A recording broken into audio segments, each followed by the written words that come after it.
Hello friends, ફટાફટ જોઈએ કે નેક્સ્ટ 48 અવર્સમાં કર્ક રાશિવાળા લોકો સાથે શું બનવાનું છે.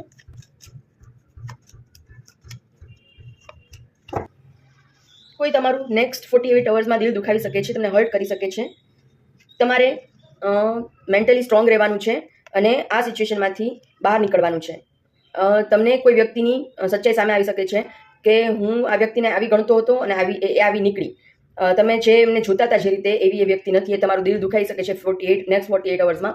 તો તમારે ચેરિયટની જેમ બહાર નીકળવાનું છે. મતલબ કે સ્ટ્રોંગલી એ સિચ્યુએશનમાંથી મેન્ટલ પીસ રાખીને બહાર નીકળવાનું છે. એને દિલ દિમાગમાં હાવી થવા દેવાનું નથી કોઈ હર્ટ કરે તો. યુનિવર્સ પ્લીઝ એક ગાઈડન્સ આપો આ પરિસ્થિતિમાંથી બહાર નીકળવા માટે. દિલ એ લોકો પોતાનું કઈ રીતે હીલ કરે. પાસ્ટને ભૂલી જાઓ. તમે જે એમના માટે સપના જુઓ છો, ડે ડ્રીમિંગ કરો છો, એ ડે ડ્રીમિંગ કરવાનું બંધ કરી દો. એટલે તમારું દિલ જે છે એ ઓટોમેટિક હીલ થઈ જશે.